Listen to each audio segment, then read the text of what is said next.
Varicose veins కి సరైన చికిత్స కోసం సంప్రదించండి ఎవిస్ హాస్పిటల్. నమస్కారం, వెల్కమ్ టు సుమన్ టీవీ. నేను గీతాంజలి. డిసెంబర్ 7వ తారీఖున సుబ్రహ్మణ్య షష్ఠి అండి. ఆ రోజున పూజా విధానం కావచ్చు, మనం ఆచరించవలసినటువంటివి, అలాగే నియమబద్ధంగా ఖచ్చితంగా మనం చేయవలసినవి ఏంటో తెలుసుకుందాం. అందులోనూ ఈసారి సుబ్రహ్మణ్య షష్ఠికి చాలా విశేషం ఉంది అని అంటూ ఉన్నారు గురువు గారు. అయితే తెలుసుకుందాం ఆ వివరాలు. అలాగే ఆ రోజున చాలా మందికి కొన్ని సందేహాలు ఉంటాయి. ఆహార నియమాల్లో కావచ్చు, గుడికి వెళ్ళి పూజ చేసుకోవాలా, మనం ఇంట్లోనే పూజ చేసుకోవాలా? కొంతమంది ఏమో ఆ రోజు అసలు ఇంట్లో ఏవి పూజ చేయొద్దు అంటూ ఉంటారు, గుడికే వెళ్ళమంటారు. ఇలా రకరకాల సందేహాలు ఉంటాయి.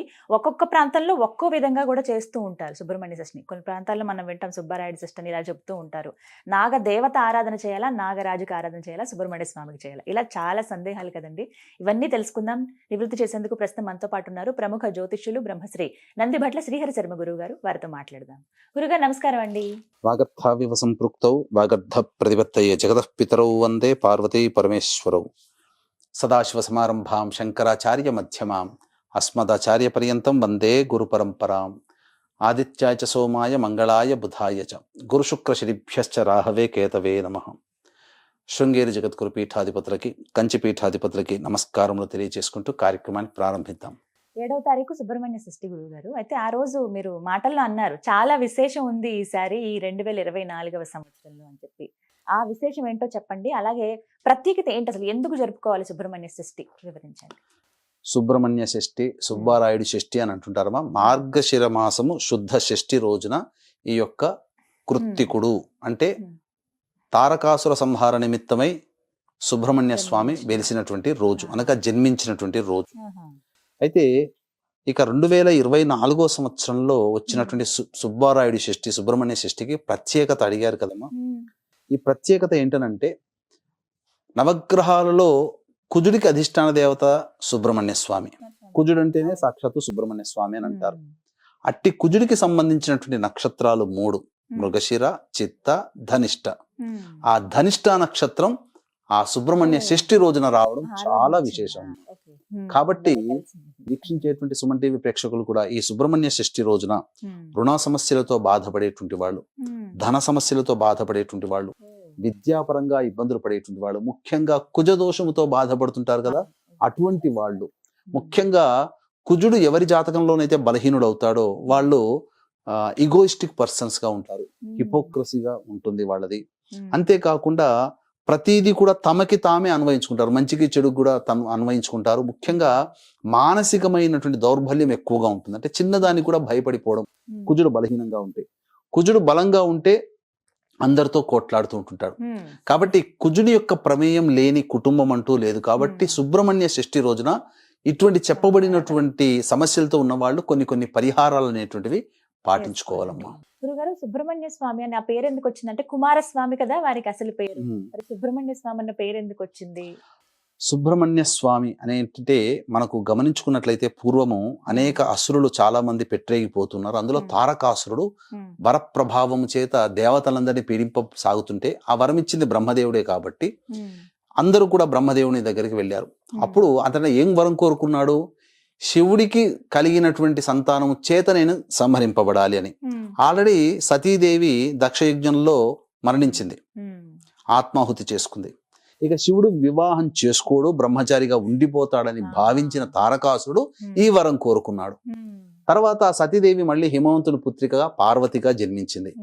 ఇక తర్వాత బ్రహ్మదేవుడి దగ్గరికి వెళ్ళి వీళ్ళందరూ మొరపెట్టుకునేసరికి అప్పుడు ఏం సలహా ఇస్తాడనంటే, పరమేశ్వరునికి సంతానము కలిగితేనే ఆ సంతానం చేత సంహరింపబడతానని చెప్పి వరం తీసుకున్నాడు కదా. మరి ఆ పరమేశ్వరునికి వివాహం చేసే సమాయత్తం అవ్వండి అన్నప్పుడు పార్వతీదేవి మళ్ళీ పుట్టింది అని తెలుసుకొని ఆ పార్వతీదేవినే పరిచారికలుగా సహాయం చేయడానికి స్వామి వారికి నియోగిస్తారు దేవతలందరూ. ఈ విధంగా అక్కడ మన్మథుని యొక్క ప్రవేశము చేత కళ్ళు తెరుచుకోవడం, యోగము నుంచి అనగా ధ్యానము నుంచి బయటికి రావడం, తర్వాత ఇదంతా నా తపస్సుకు భంగం కలిగించాడని మన్మధుని దహించి వేయడం, తర్వాత తన యొక్క మన్మధుని యొక్క బాణ ప్రభావం వలన ఎదురుగా ఉన్నటువంటి పార్వతీదేవి తన భార్యని గమనించి ఆమెను వివాహం ఆడడం, తద్వారా ఆమె వివాహమడిన తర్వాత వారి దాంపత్యంలో ఉండగా శివుడి యొక్క రేతస్సు స్ఖలనమైపోయి భూమి మీద పడిపోయింది. ఆ భూమి భరించలేకపోయింది, మహావేడి. ఆ యొక్క రేతస్సును భరించలేక అగ్నికి అందించింది. అగ్ని కూడా భరించలేకపోయాడు, అగ్ని సమానుడైనా కానీ భరించలేక గంగా నదిలో వదిలివేయడం జరిగింది.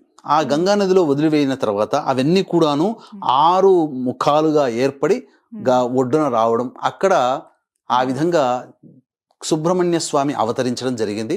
విష్ణువు కృత్తికలనేటువంటి యోగినులని నిర్వహించడం, ఆయనను పెంచడం కోసం నిర్వహించడం వల్ల కృత్తికలు పెంచారు కాబట్టి కృత్తికుడు అయ్యాడు.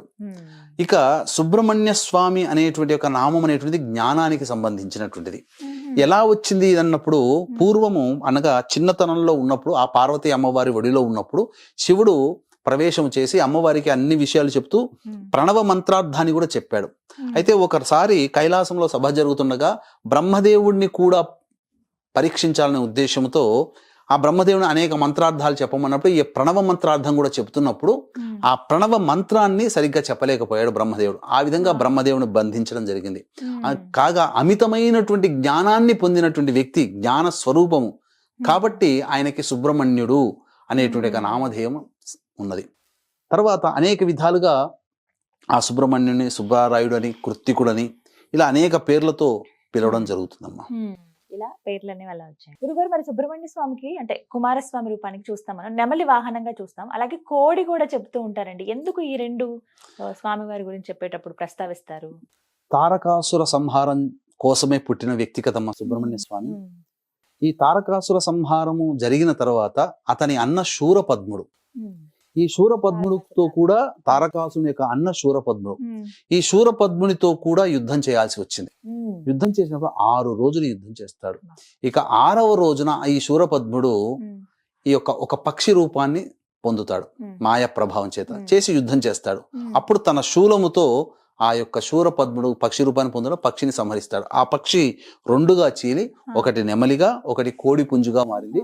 కోడి పుంజుని ధ్వజంగా పెట్టుకున్నాడు, నెమలిని వాహనంగా చేసుకున్నాడు. ఎందుకు? శూరపద్ముడు శరణు చొచ్చుతాడు, నన్ను రక్షించు మహానుభావ, నీ దాసునిగా ఇప్పటి నుంచేనంటే అప్పుడు నెమలిని వాహనంగా, కోడిని ధ్వజంగా పెట్టుకున్నాడమ్మా. అలాగే కావిడి మోస్తారు కదండి, అది కూడా ఒక నియమంగా పూజగా కూడా చేస్తూ ఉంటారు. అవునమ్మా. వైభవంగా ఆ కావడి మోస్తారు, భక్తిని చాటుకోవడం కోసం శూలాలని నాలిక మీద గుచ్చుకుంటారు, శరీరంలో గుచ్చుకుంటారు, ఇలా గుచ్చుకుంటారు, శరీరంలో వీపులో అనేక భాగాలుగా గుచ్చుకుంటారు. అబ్బో మనం భరించలేమమ్మా, గగురు పొడిచే విధంగా ఉంటుంది.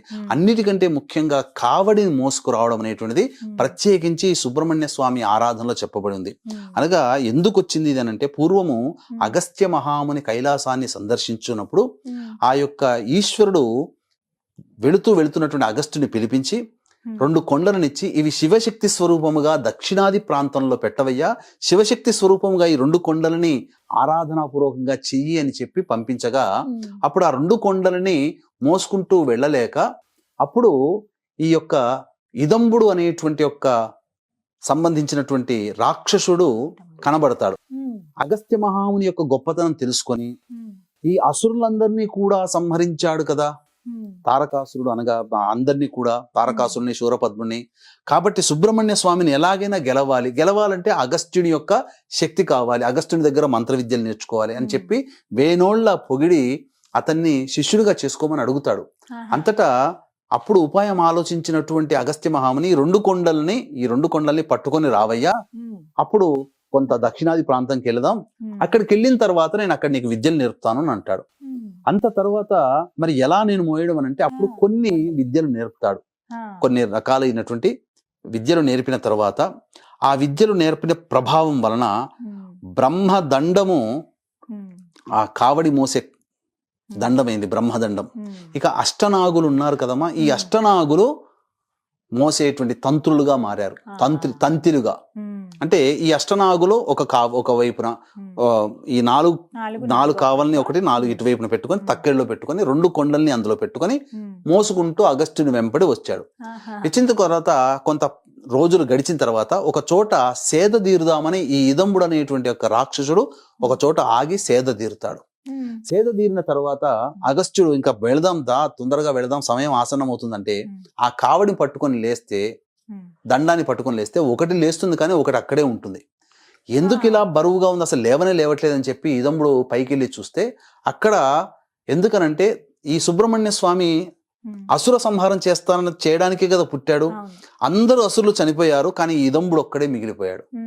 కాబట్టి ఈ ఇదంబుని సంహరించాలని అక్కడ ఆ విధంగా వచ్చి ఆ యొక్క ఒక కొండ మీద తాను నిల్చున్నాడు. ఈ బాలుడు ఉండడం వల్లనే ఈ కొండ పైకి లేవట్లేదు, నేను ప్రయాణానికి ఇబ్బందిగా ఉంది, గురువు గారి దగ్గరికి వెళ్ళి నేను మంత్రోపదేశం తీసుకొని విద్యలు పొందాలని చెప్పి ఆ బాలుడితో యుద్ధం చేస్తాడు. ఆ యుద్ధం చేసినప్పుడు బాగా గొప్పగా యుద్ధం జరిగిన తర్వాత కుమారస్వామి ధాటికి తట్టుకోలేక మూర్ఛిల్లిపోతాడు. మూర్ఛిల్లిపోయినప్పుడు ఈ వార్త అతని భార్యకి తెలుస్తుంది. అతని భార్య 2 కుండలలో ఆవు పాలు పట్టుకుని వచ్చి అతనికి నా భర్తను నాకు ఇప్పించమని చెప్పి ఆ యొక్క పాలని అతనికి సమర్పిస్తుంది. ఆ విధంగా మెచ్చినటువంటి ఆ ఇదంబుణ్ణి రక్షిస్తాడు, సంహరించకుండా వదిలిపెడతాడు. ఇక ఈ కథ ద్వారా కావడి మోసుకుంటూ వచ్చినటువంటి సందర్భంగా అది పళని క్షేత్రం అయింది. ఆ ఇదంబుడు వదిలిపెట్టినటువంటి కొండ ఏదైతే ఉందో అది పళని సుబ్రహ్మణ్య క్షేత్రం. కాబట్టి అక్కడ వెలిసినటువంటిది, కొండ మీద వెలిశాడు ఇప్పటికీ కూడా. కాబట్టి ఆ పళనిలోనే ఈ నవపాషాణ లింగం అనేటువంటిది ఉన్నది. అనేక రకాలైనటువంటి రహస్య రోగాలకి కూడా ఆ నవపాషాణ లింగము అనేటువంటిది వాడబడుతుంది. విగ్రహం కూడా అంతే, నవపాషాణంతో చేశారు. అది తమిళనాడులో సిద్ధి పొందినటువంటి భోగేశ్వర్ అనేటువంటి ఒక సిద్ధ పురుషుడు. మనకు నాగార్జునుడు అయితే ఎట్లయితే ఆయుర్వేదంలో సిద్ధ పురుషుడో 21 మంది సిద్ధ పురుషులు, అందులో నాగార్జునుడు ఒకడు, భోగేశ్వరు కూడా ఒకడు. అలాగే ఈ సంబంధించినటువంటి కావడి అప్పటి నుంచి ఆరాధనలోకి వచ్చిందమ్మా. అప్పటి నుంచి చేశారు. ఇప్పుడు కూడా అంటే ఎలా మోసుకుని వస్తారని అందులో ఏమేమి పెట్టుకుంటారు? అందులో అన్ని కూడా స్వామి వారిని అభిషేకం చేయడానికి అభిషేక జలాలు. ఇదే కావడి ఆచారం నార్త్ సైడ్ లో కూడా ఈ శ్రావణ మాసంలో మహాదేవ్ బాబా, భోలే బాబా అనే నామంతో ఆ యొక్క శివునికి అభిషేకం జలాలు, అంటే వాళ్ళ ఊర్లో ఉన్నటువంటి తటాకము సరస్సులో ఉన్న నీళ్లు, వాళ్ళు ఎక్కడైతే ఉంటారో అక్కడ అన్ని నీళ్లు పట్టుకుని వచ్చి ఆ నీటితో అభిషేకం చేస్తారు. పరమ పవిత్రంగా పూజించుకుంటారమ్మా ఆ కావడి. అయితే ఇది ఆ రోజున. అయితే ఇప్పుడు పూజ విషయాలు మాట్లాడదామండి. ఎలా చేసుకోవాలి, ఇంట్లో పూజ ఎలా చేసుకోవాలి? ఖచ్చితంగా ఆలయానికి వెళ్ళవలసిందేనా? ఖచ్చితంగానంటే ఈ సుబ్రహ్మణ్య స్వామికి సంబంధించినటువంటి దోషంతో ఉన్నవాళ్ళు, కుజ దోషంతో ఉన్నవాళ్ళు కావచ్చు, సర్పదోషంతో ఉన్నవాళ్ళు కావచ్చు, ముఖ్యంగా కాలసర్పదోషంతో జన్మించినటువంటి వాళ్ళు ఈ సుబ్రహ్మణ్య షష్ఠి రోజున కాలసర్పదోష నివారణ పూజలు గనక చేసుకుంటే అత్యంత శీఘ్రముగా ఆ దోషము తొలగిపోతుందని చెప్పొచ్చు. ఇక సాధారణంగా సమస్యలతో ఇబ్బంది పడేటువంటి వాళ్ళు, ముఖ్యంగా కొంతమందికి ఈ యొక్క స్కిన్ ఎలర్జీ ఉంటుంది. ఈ స్కిన్ ఎలర్జీ, అలాగే ప్రధానంగా ఈ స్కిన్ ఎలర్జీ దోషంతో ఉన్నవాళ్ళు, కుజ దోషంతో ఉన్నటువంటి వాళ్ళు, సంతానం కలగగా ఇబ్బంది పడుతున్నటువంటి వాళ్ళు ఈ సుబ్రహ్మణ్య స్వామి దేవాలయంలో కానీ లేదా జంటనాగు పాముల విగ్రహాన్ని కానీ ఆవు పాలు, ఆవు నెయ్యి, తేనె ఈ 3తో అభిషేకం జరిపించి చలివిడి, కొన్ని ప్రాంతాల్లో చిమిలి అంటారు, నైవేద్యంగా పెట్టాలి. ఈ విధంగా ఆ రోజున చెయ్యాలి. ఉపవాస నియమాన్ని పాటించాలి ఆ రోజున ఖచ్చితంగా. తరువాత కొన్ని క్షేత్రాల్లో, కొన్ని ప్రాంతాలలో ఈ సుబ్రహ్మణ్య స్వామి ఆరాధన అనేటువంటిది చేస్తారు. ఆ రోజంతా ఉపవాసం ఉండి తెల్లవారి సప్తమి తిథి ఉంటుంది కదా, ఆ రోజున బ్రాహ్మణుని పిలిపించి, అనగా బ్రహ్మచారికి ఆ విధంగా ఇంటికి పిలిపించుకొని అతనికి భోజనము, తాంబూలాదులు, దక్షిణ తాంబూలాదులు ఇచ్చి, బ్రహ్మచారికి ఎర్రటి వస్త్రము, రాగి పంచపాత్ర అంటే రాగి గ్లాసు, ఉద్ధరిణి, పళ్ళెము, అలాగే ఎర్ర చందనముతో చేసినటువంటి జపమాల, మరియు గుమ్మడికాయ, తర్వాత బూడిద గుమ్మడికాయ, తర్వాత ఒక గంధపు చెక్క, ఇవన్నీ దానం ఇస్తారమ్మా.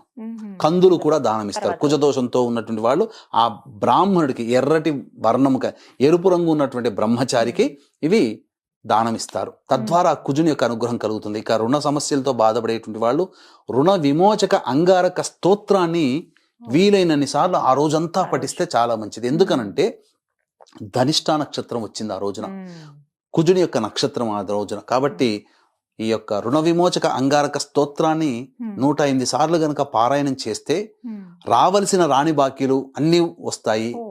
తర్వాత ఏదైనా వెహికల్ లోన్ కోసం కానీ, హౌస్ లోన్ కోసం ప్రయత్నం చేస్తే ఇబ్బందులు పడుతుంటారు కదా, అవన్నీ కూడా క్లియర్ అవుతాయమ్మా. చక్కగా చేయవచ్చు. ఆహార నియమాలు ఏమైనా ఉంటాయండి ఆ రోజున? మాంసాహారం భుజించకుండా ఉపవాసం ఉండి, మద్యపానము, మాంసాహారము, దాంపత్యం లేకుండా ఉండి ఆ రోజున రాత్రి చంద్రుని దర్శనం చేసుకొని భుజించవచ్చమ్మా, తప్పలేదు. ఒకవేళ ఉపవాసం ఉండదలుచుకుంటే ఉండవచ్చు, తర్వాత రోజు స్వీకరించవచ్చు. ఈ విధంగా పూర్తిగా సుబ్రహ్మణ్య షష్ఠి చేయొచ్చు. కానీ ధనిష్ఠ నక్షత్రంతో కూడుకుని రావడం అనేది చాలా విశేషం అమ్మా. వీక్షించేటువంటి ప్రేక్షకులకు కూడా ఈ సంబంధించినటువంటి డిసెంబర్ 15వ తారీఖు రోజున దత్త జయంతి సందర్భంగా సుప్రసిద్ధ కాశీ క్షేత్రంలో జాతకరీత్యా కలుగు విద్య, వివాహ, ఉద్యోగ, దాంపత్య, సంతాన, అనారోగ్య సమస్యల నివారణకి మరియు గోచారరీత్యా వృషభ, మిథున, కర్కాటక, సింహతులు, వృశ్చిక, మకర, కుంభమీన రాశిలో జన్మించిన వారికి శనిదోష పరిహారార్థమై సర్వదోష నివారణ పూజలు, హోమాలు పర్ హెడ్ 1500 రూపాయలకి చేయించడం జరుగుతుంది. అవకాశం ఉన్న వాళ్ళు కార్యక్రమ తదనంతరం కాంటాక్ట్ చేసి మీ గోత్రనామాలు నమోదు చేసుకోవచ్చు. చక్కగా వివరించారు గురుగారు. నమస్కారం అండి. సర్వం శ్రీ ఉమామహేశ్వర పరబ్రహ్మార్పణమస్తు.